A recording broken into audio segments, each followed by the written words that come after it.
Captain Sarah Chun stood in the grand arena of Crick 7 and felt every eye watching her 50,000 aliens from 100 different worlds, all staring at the small human in the diplomatic uniform. The Vara throne platform rose high above the arena floor, carved from black stone that gleamed under the artificial suns. Ambassador Thorvik sat there, his massive frame taking up what would have been 3 human seats, his forearms crossed in a gesture that every species recognized as contemption. Had come to Crick 7 with hope, real hope, that today would be the day humanity finally earned respect in the Thousand Worlds Coalition 50 years ago. Humans had stumbled into galactic civilization quite by accident. A colony ship looking for habitable worlds had instead found a network of ancient jump gates, and beyond those gates lay thousands of inhabited systems with civilizations millions of years old. Humanity had been welcomed, studied, cataloged, and then largely dismissed. The Coalition saw humans as curious but weak, soft-skinned creatures with no natural armor, no venom, no claws worth mentioning, and bodies so fragile that their own planet's gravity was almost too much for them. Chun had spent 3 years as Earth's diplomatic representative, pushing for humanity to receive a seat on the Security Council, the body that made real decisions about trade, defense, and expansion rights. Every time she made progress, species like the Varath would block her with the same argument. Humans had nothing to offer but primitive creativity, and basic mathematics today was supposed to be different. The Coalition was voting on Earth's petition, and Chun had secured support from 40 different species representatives.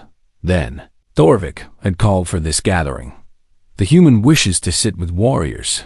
Thorvik's voice boomed across the arena, amplified by technology so advanced it seemed like magic to human engineers.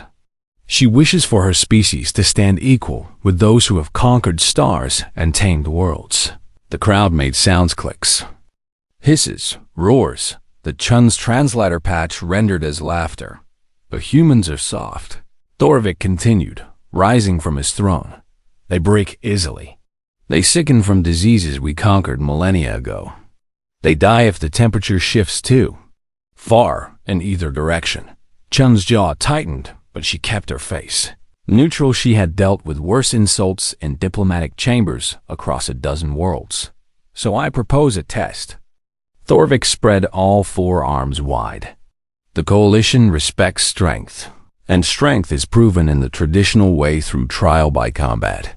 The arena erupted in approval. Alien voices, creating a sound like thunder. Chun's translator whispered in her ear.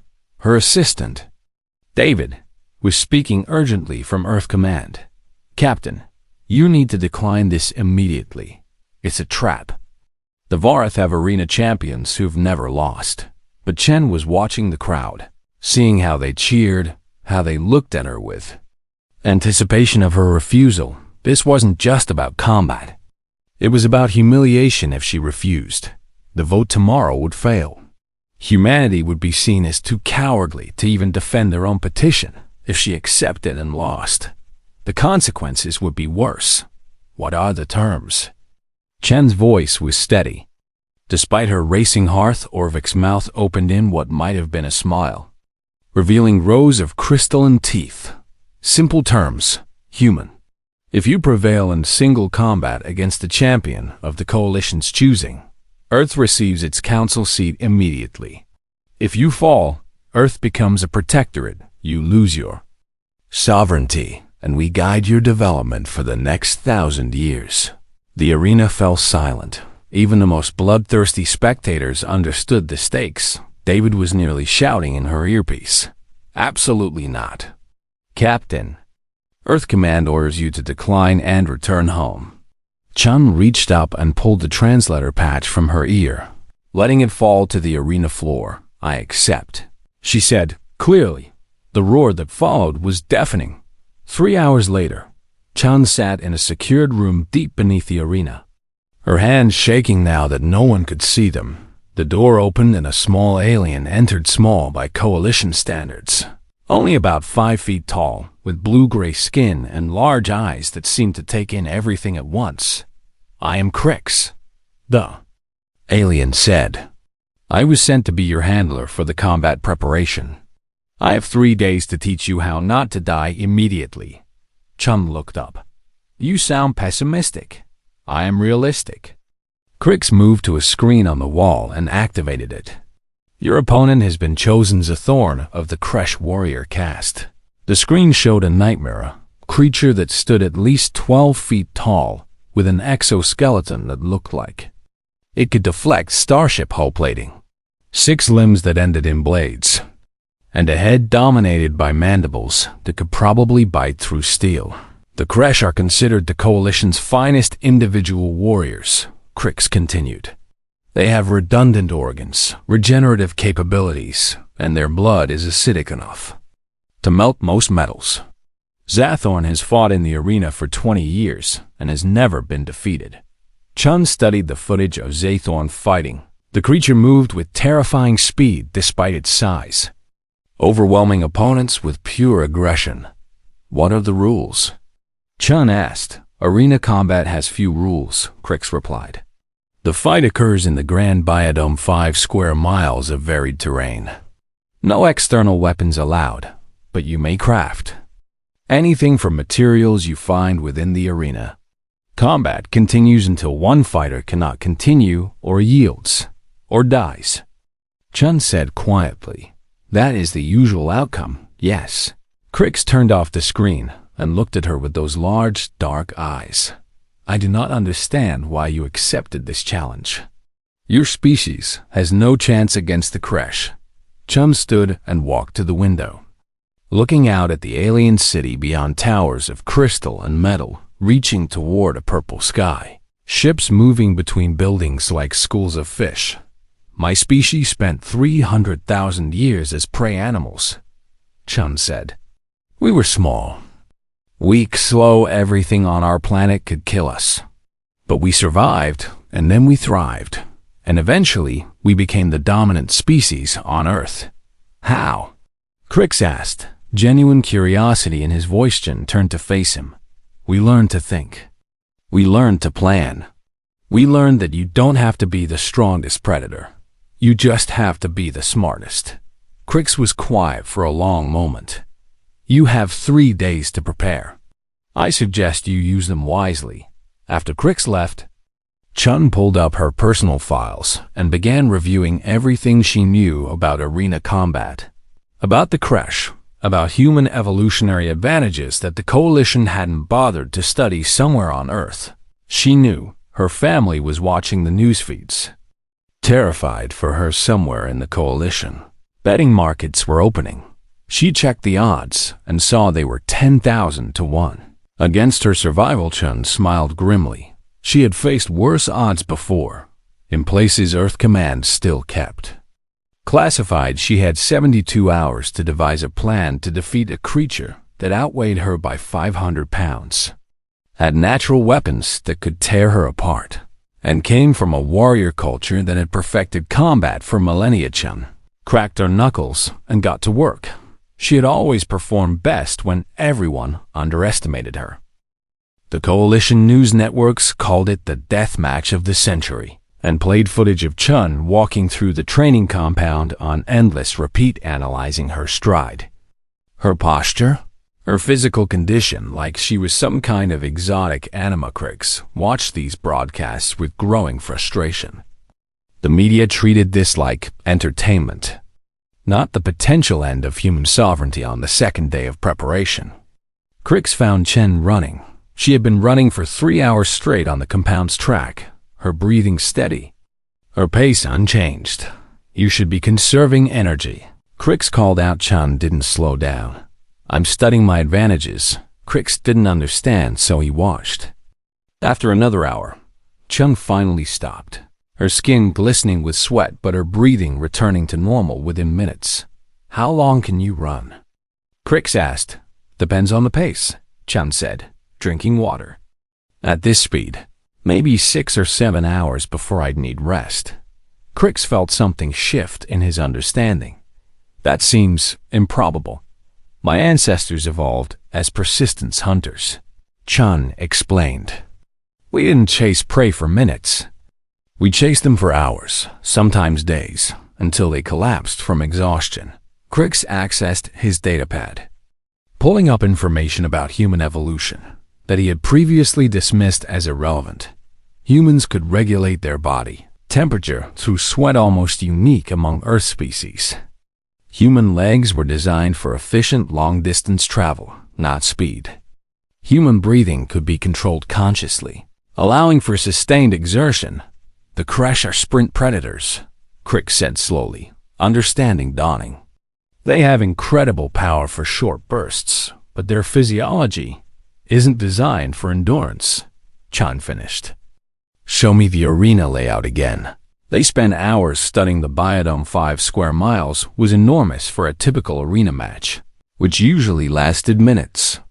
Most combat occurred in the central platform area, where spectators had the best view, but Chun wasn't planning a typical match. Water sections here and here, she pointed. Jungle terrain on the eastern quadrant. Rocky badlands to the north. What's the temperature range? The arena maintains standard coalition comfort levels, Crix checked his notes. Between 15 and 25 degrees in your measurement system. Perfect, Chun said. Zython-S species evolved on a cold world. They prefer temperatures around 5 degrees. How could you possibly know that? Crix asked. Chun smiled. Because I actually read the xenobiology reports. Most species skip the detailed stuff, but humans, we like to understand what we're dealing with. On the 3rd day, Crix brought Chen to a restricted viewing room where they could watch archive footage of arena matches.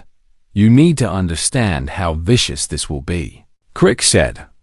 Activating the screen, what Chun saw made her stomach turn. Zisthorn fighting a Vorath champion.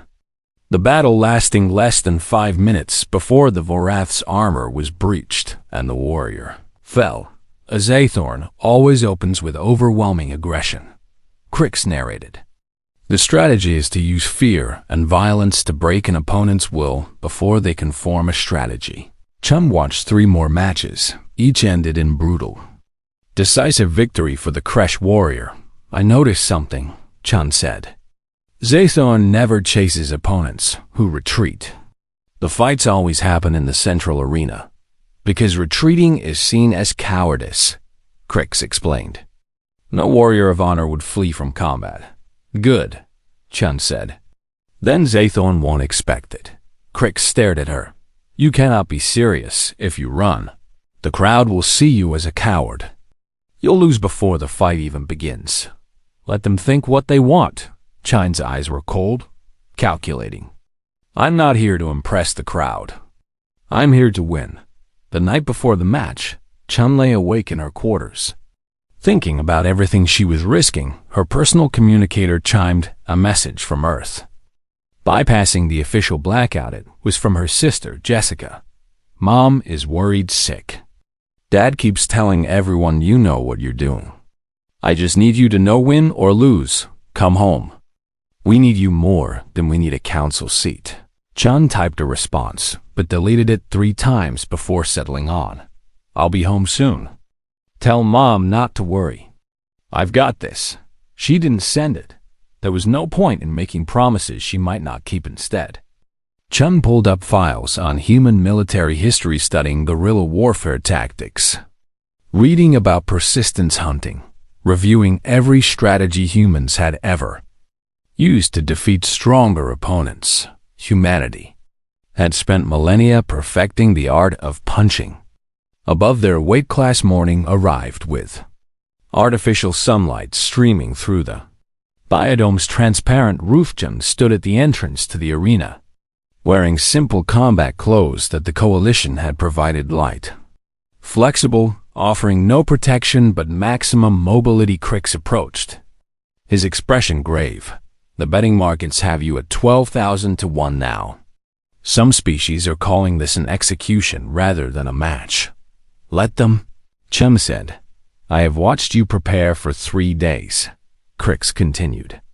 I have seen you run until other species would collapse. I have seen you study every detail of the terrain and your opponent. I still do not understand your strategy." Chun looked at the small alien who had been assigned to help her die with dignity. "Crix, do you know why humans became the dominant species on Earth?" "You said it was because you learned to think," Crix replied. "That's part of it," Chun said. "But the real reason is simpler. We never gave up. Every other species on our planet was stronger, faster, better armed than us. But we kept coming, kept adapting, kept surviving. We're not the apex predator because we're the strongest. We're the apex predator because we're too stubborn to quit." The arena doors began to open, and the roar of 50,000 spectators washed over them like a physical force.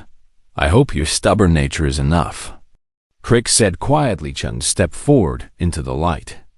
"We're about to find out."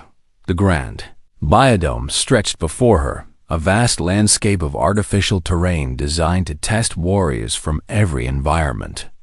In the distance, on the opposite side of the arena, another door opened as assassin emerged, and even from half a mile away, Chun could see the massive form of the Kresh warrior exoskeleton gleaming, mandibles clicking in anticipation. The announcer's voice boomed across the arena in 100 languages. "Citizens of the Coalition, witness history. The human Chun faces Zathorn the Undefeated. Victory brings honor and political power. Defeat brings death or subjugation. Let the trial by combat begin." A horn sounded deep, resonant, ancient. Othorn began to run, and the ground seemed to shake with each step. Chun watched the Kresh warrior charging across the open ground, calculating distance and speed. Then she turned and ran in the opposite direction, disappearing into the jungle terrain. The crowd's confusion turned to mockery. The human was fleeing, but Chen wasn't fleeing. She was hunting. She just needed her prey to chase her first. The jungle section of the arena was dense with alien plant life, purple leaves the size of dinner plates, vines thick as a human arm, and bioluminescent fungi that cast everything in an eerie blue glow. Chun moved through it like water, her smaller size an advantage here where Zathorn's massive frame had to force its way through behind her. She could hear the sounds of pursuit branches snapping, the Kresh warrior's chittering roar of frustration.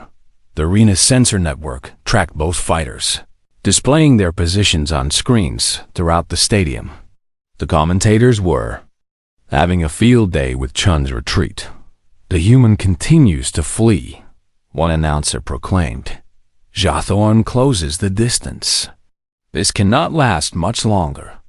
But Chun had studied the biodome's layout obsessively for 3 days. She knew exactly where she was going. She burst from the jungle into a water section, a series of shallow pools and streams that crossed a rocky area. Without hesitating, Chun splashed through the water, feeling the coolness soak into her clothes. Thurn emerged from the jungle 30 seconds later and paused at the water's edge. The Kresh preferred dry environments, and water slowed their movement. Chun glanced back, making sure Zathorn saw her, then continued running. The Kresh warrior roared and charged into the water, determined not to let the human escape. 2 hours into the match, something strange began to happen. Zathorn's pace was slowing. The Kresh warrior had been designed for overwhelming force, muscles that could shatter stone, an exoskeleton that could withstand plasma fire, reflexes that let them strike like lightning. But those advantages came at a cost. Zathorn's body burned energy at an incredible rate. Chun, meanwhile, maintained her steady pace. Her breathing was controlled, her heart rated but stable. She had spent 3 days preparing for exactly this. Her body was a machine designed for endurance.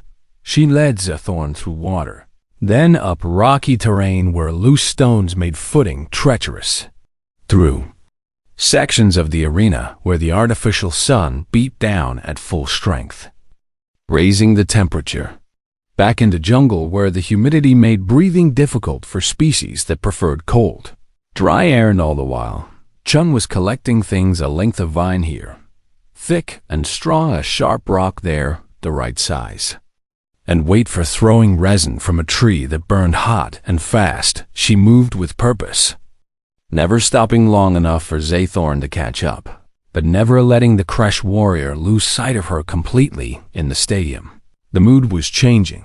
What had started as mockery evolved into confusion. The crowd watched as the mighty Zaythorn, who usually ended fights in minutes, chased the small human for the third Horcrux, sat in the handler's booth, monitoring Chun's vital signs through her biosensor. What he saw amazed him. Her core temperature was stable. The sweating mechanism was working perfectly to cool her down. Her heart rate, while elevated, wasn't dangerously high. Her breathing pattern showed controlled oxygen intake, maximizing efficiency. She's not even close to exhaustion, Crix muttered, pulling up comparative data on Zaythorn's Kresh warrior's readings were concerning body temperature rising, movement efficiency declining, energy reserves depleting rapidly. How is this possible? Another handler asked, a Vorath who had been assigned to monitor the fight. Humans evolved as persistence hunters, Crix explained, understanding it fully now. On their world, they hunted animals much larger and faster than themselves. They didn't need to be faster, they just needed to outlast their prey. On the main screens, viewers across the coalition were beginning to access human evolutionary data, and a disturbing picture emerged. Humans were among the best endurance runners in the known galaxy. Their ability to shed heat through sweat was nearly unique. Their respiratory system allowed for conscious control of breathing, optimizing oxygen intake during extended exertion. They had evolved to walk and run until their prey literally died from exhaustion. 4 hours into the match, Chun stopped running. She stood in a section of the Badlands, surrounded by rocky outcroppings and scattered boulders.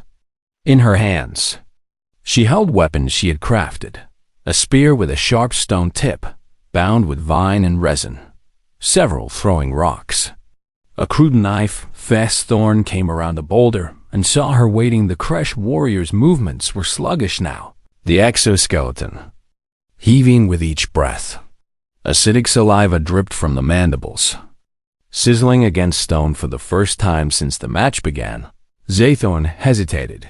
You understand now, Chen said quietly, though her voice carried across the arena's amplification system. You were never chasing me. I was leading you. Zaythorn roared and charged.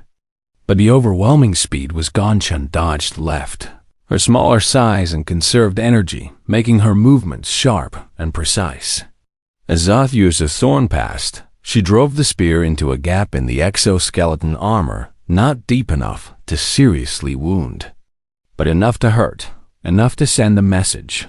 The Kresh warrior spun, slashing with bladed limbs, but Chen was already moving, circling, staying just out of reach. This was no longer a hunt, it was a dance, and Chen was leading. She struck again, a thrown rock hitting a sensory organ on Zathorn's head, causing the warrior to recoil. Another strike, the crude knife scraping against armor. Finding weak points, a thorn tried to pin her against the boulder, using superior mass and strength.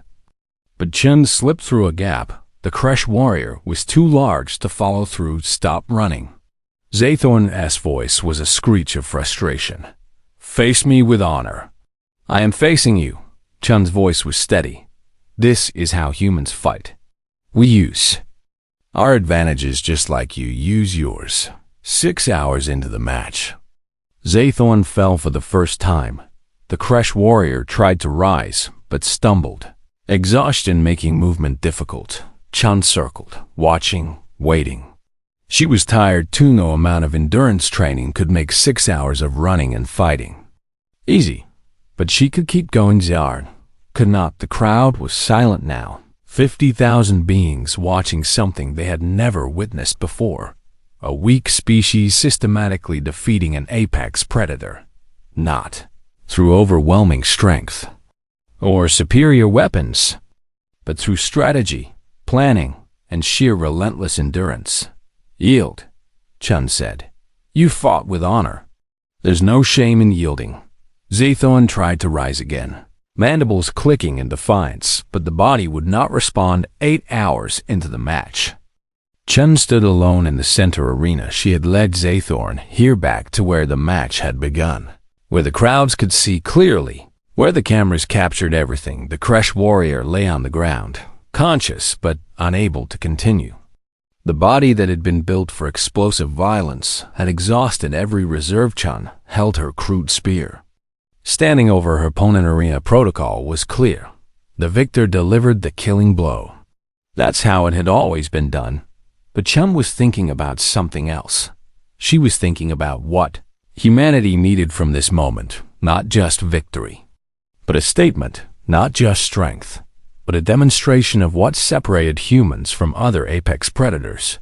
She looked up at Ambassador Thorvik's private box, where the Varth sat frozen, his forearms gripping the railing so hard the metal bent.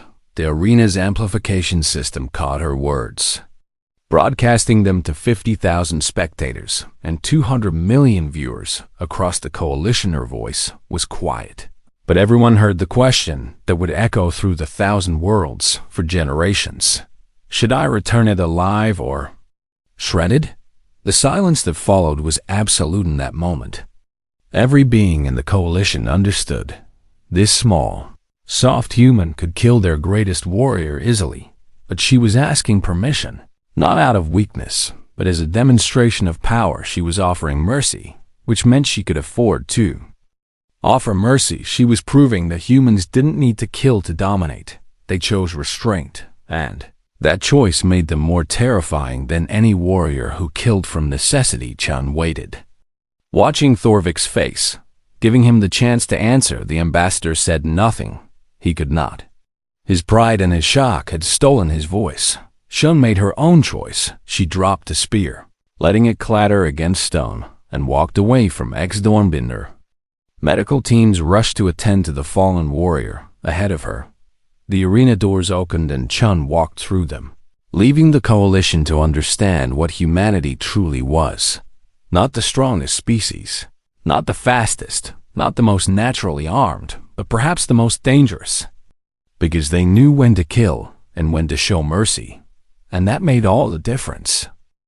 The medical bay beneath the arena was chaos. Chun sat on an examination table while coalition doctors, 3 different species she didn't recognize, ran scanners over her body, checking for injuries, analyzing her physiological state.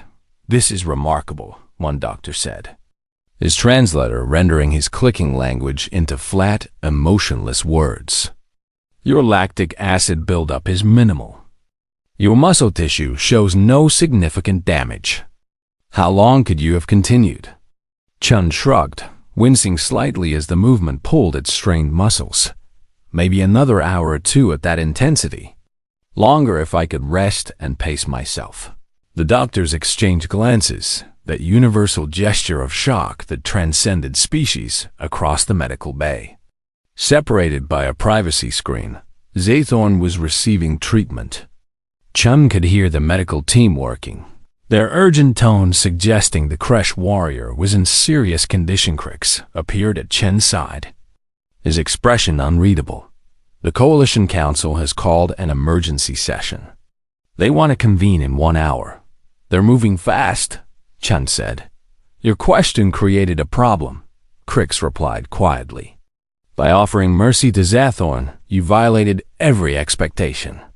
Arena combat is supposed to end in death or clear submission. You did neither. I ended it," Chun said firmly. Zathorn couldn't continue. "That makes me the victor." "Yes, but," Krix struggled to explain, "you humiliated Ambassador Thorvik by asking him whether you should kill. You put the decision on him, and when he couldn't answer, you made your own choice. You showed the entire coalition that humans can defeat their warriors and then choose mercy. That's more threatening than simple victory." Chun allowed herself a small smile.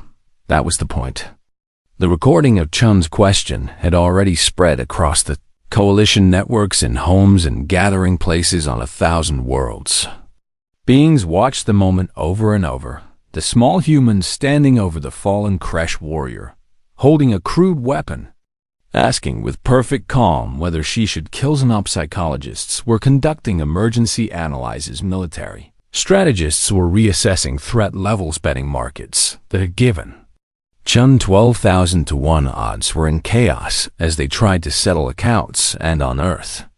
Chun's family watched their communication screens in stunned silence as the solar system erupted in celebration. The Coalition Council chamber was a massive sphere with seating arranged in concentric rings. Representatives from each member species occupied their designated spaces. From the massive Varth in their reinforced sections to the tiny Quicks who required specialized viewing platforms, Chen entered alone, still wearing the torn and stained combat clothes. She had refused the diplomatic uniform they offered. Ambassador Thorvik sat in the Vareth section, his forearms folded, his expression carved from stone. The council arbiter, an ancient being from a species so old they had helped found the coalition itself, spoke first. Captain Sarah Chun of Earth, you stand before the council having completed trial by combat against the Zathorn of the Kresh. The outcome is under review. Under review? Chen's voice was sharp. I won. Zathorn yielded. What's to review? The manner of your victory raises questions, the arbiter continued. You fled from combat for hours. You used guerrilla tactics instead of honorable direct engagement. You offered mercy instead of delivering the killing blow. Some council members suggest this violates the spirit of trial by combat. Chun felt rage building in her chest. Let me understand this. I use strategy, endurance, and intelligence to defeat a superior opponent. And now you're saying that doesn't count because I wasn't brutal enough? The chamber erupted in overlapping voices, some species arguing in Chun's favor, others supporting the arbiter's concerns. Silence. The arbiter commanded. Ambassador Thorvik, you issued the challenge. What is your position? All eyes turned to Thorvik. Massive Voreth stood slowly, his forearms hanging at his sides.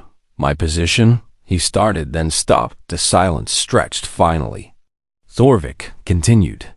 I issued the challenge believing humanity was weak. I believed they would prove themselves cowards. I was wrong. The chamber was so quiet Chun could hear her own heartbeat. The human did not fight like a Vareth would fight, Thorvik said. She did not fight like a Kresh would fight. She fought like a human using the advantages her species evolved over millions of years. She turned my champion's strengths into weaknesses. She demonstrated patience, planning, and precision. Thorvik turned to face Chun directly. And then, at the moment of victory, she offered mercy. Not because she was too weak to kill, but because she was strong enough to choose. That is not a violation of the trial by combat. That is a demonstration of exactly what the trial is meant to measure. The character of a species. Chun stared at the Vareth ambassador, surprised. The question she asked me, whether to return Zathorn alive or shredded, was not mockery. Thorvik continued. It was an offer. She put the choice in my hands, giving me the opportunity to show mercy. When I could not answer, frozen by pride and shock, she made the choice herself. That shows more honor than I demonstrated in forcing this trial. The arbiter processed this. You withdraw your objection to Earth's petition. I do more than that, Thorvik said. I formally sponsor Earth's petition for a Security Council seat. They have proven themselves worthy. The chamber exploded with reactions, some species applauding, others protesting. Still others sitting in stunned silence. Chun felt lightheaded. This was happening faster than she had imagined possible. The vote was called immediately, one by one. Species representatives cast their votes. The results displayed on the central screen. Yes. 43 species no. 12 species abstain. 7 species Earth had won its Security Council seat. The arbiter made it official. By majority vote, humanity is granted full council status effective immediately. Captain Chun, you may appoint a representative to take Earth's seat. I'll need to consult with Earth Command first, Chun said, her voice shaky with exhaustion and emotion. Of course, the Arbiter agreed. The Council will reconvene in 1 week to welcome Earth's representative formally. As the chamber began to empty, Crix approached Chun. You did it. Against impossible odds, you actually did it. We did it, Chun corrected. You helped me prepare. You believed in me when you had every reason not to. Crix made a sound that might have been a laugh. I believed you would try your best. I did not believe you could actually win. I underestimated you, just like everyone else. That seems to be humanity's secret weapon, Chun said. Everyone underestimates us. That evening, Chun was finally allowed to return to her quarters. She found a message waiting from Zathorn himself, transmitted from the medical bay. The Kresh warrior's condition had stabilized, and while recovery would take months, the doctors expected full healing. The message was brief. You honored me with mercy. The Kresh did not forget. I offered you death, and you gave me life. That is a debt that cannot be repaid, but I will spend my days trying. Chun sat on her bed, reading the message several times. She thought about the question she had asked. Should I return it alive or shredded? She thought about the silence that followed. The way every being in that arena had understood the weight of the moment. She thought about what it meant that humanity's first great victory in the Coalition wasn't achieved through violence, but through the choice to show mercy. Her communicator chimed a call from Earth, her sister's face appearing on the screen. Sarah. Oh my God, we watched everything. Mom passed out when you asked that question. Dad keeps replaying it and laughing like a maniac. Are you okay? Chun smiled, feeling tears she had been holding back finally start to fall. I'm okay, Jess. I'm coming home soon. You're a hero, Jessica said. Every human in the solar system is celebrating. They're talking about holidays and statues, and let's not get ahead of ourselves. Chine interrupted. I just did what needed to be done. You showed the galaxy what humanity is, Jessica said seriously. That's going to change everything. After the call ended, Chun lay back on the bed and closed her eyes. Tomorrow there would be diplomatic meetings, press conferences, strategy sessions about how Earth would use its new council seat. Tonight, she just wanted to sleep, but before exhaustion claimed her, Chun allowed herself one moment of satisfaction. Humanity had earned its place among the stars, not by being the strongest, but by being smart enough to know when strength wasn't the answer. That felt right. That felt very human indeed. 3 weeks after the match, Chun stood in her new office on the Coalition Council station, staring out at the stars. The office was smaller than the ones assigned to other Security Council representatives, but Chun had specifically requested it. She didn't need grandeur. She needed function. Earth had appointed her as their first military liaison to the Coalition, a newly created position that would coordinate humanity's defense interests with the broader galactic community. She was reviewing reports when Crix entered without knocking. You need to see this. He activated a holographic display showing news feeds from across the Coalition. Every major network was covering the same story. The Kresh warrior clans had formally requested human military advisors. They wanted to learn the tactics Chun had used, wanted to understand persistence hunting strategies, wanted to know how to incorporate endurance training into their combat doctrine. They're not the only ones. Crick scrolled through more reports. 17 different species have submitted requests for exchange programs. They want to study human physiology, learn human strategic thinking, understand how you defeated Zathorn. Chun felt overwhelmed. This is too much. Too fast. This is exactly what happens when you shatter everyone's expectations, Crix replied. You showed the Coalition that humans are not weak. You showed them that humans are dangerous in ways they never considered.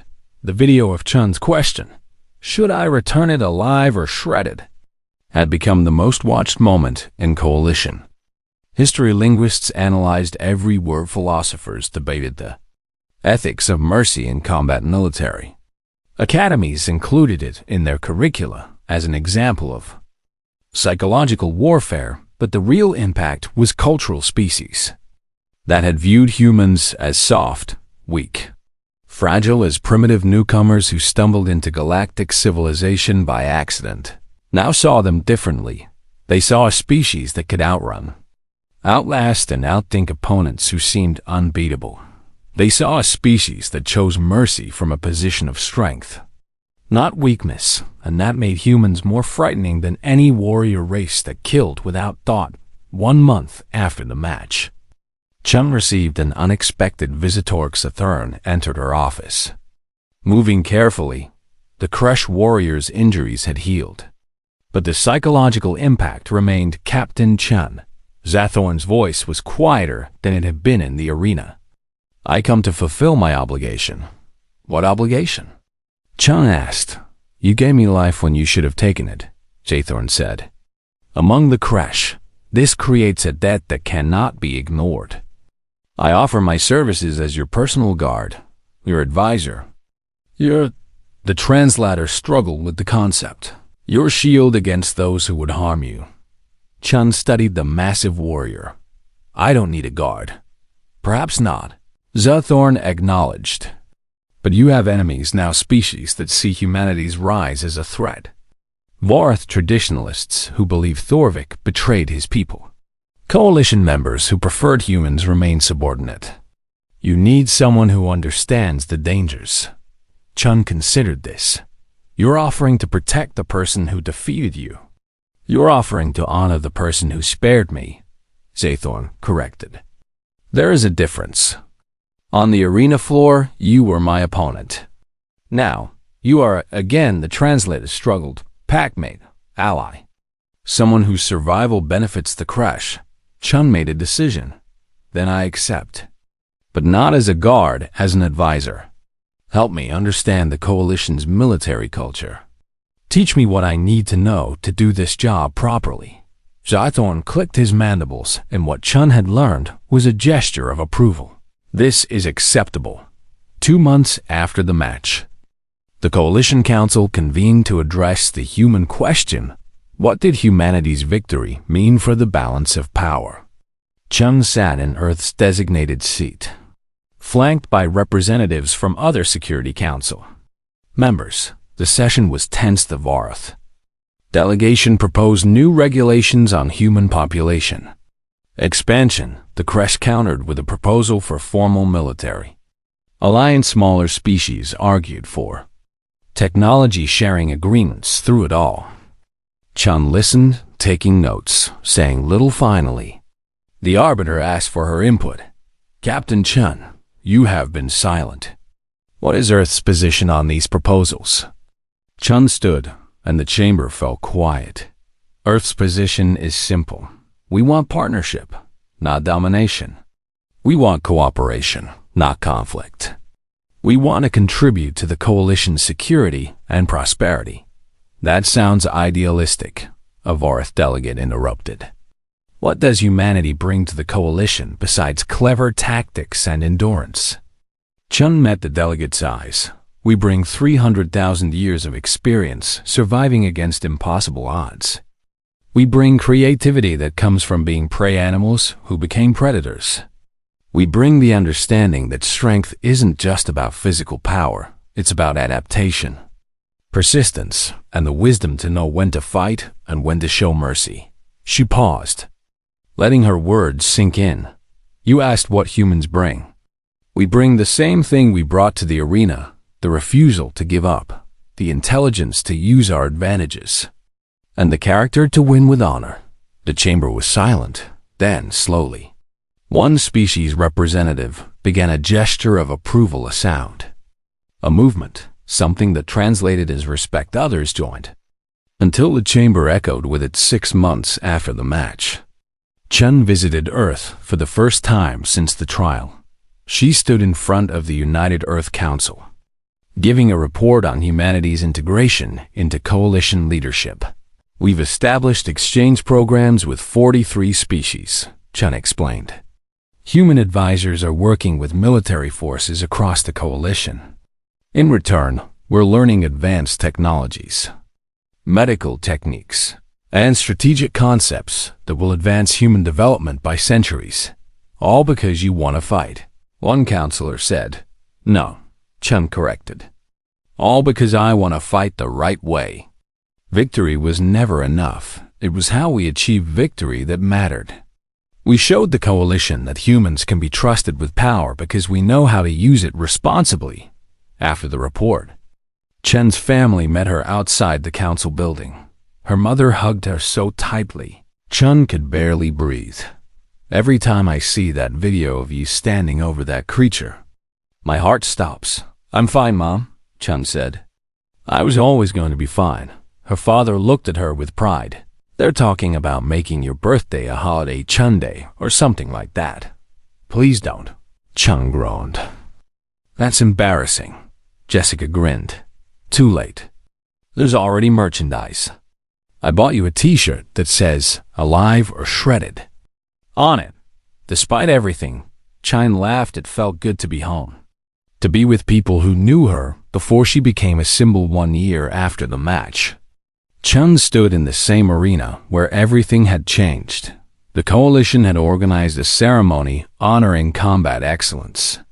Warriors from across the galaxy gathered to demonstrate their skills. Chun was invited as a guest of honor. It feels different, returning here. Does it bother you?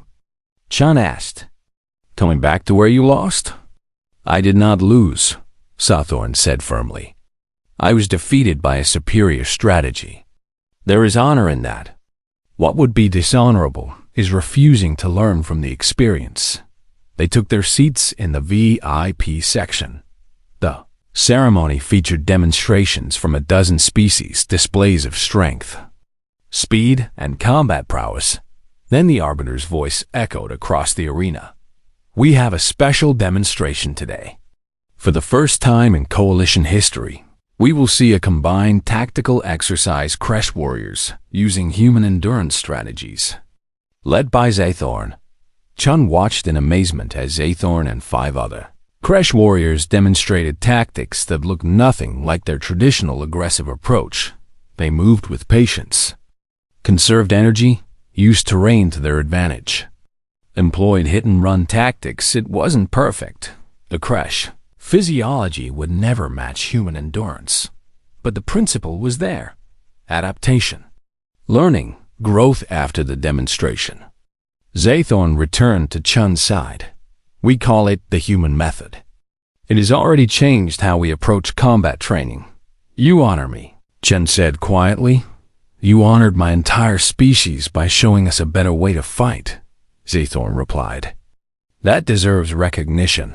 That night, Chun sat alone in her quarters on the council station.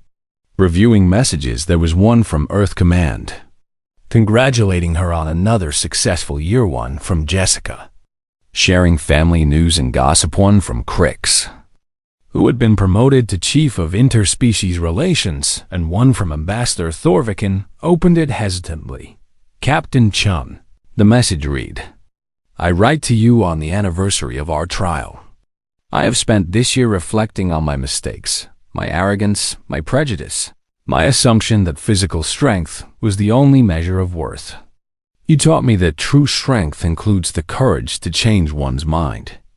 The Vorath Council has voted to end trial by combat as a diplomatic tool. We will seek other ways to measure worth and resolve disputes. This change is because of you. I thought you should know.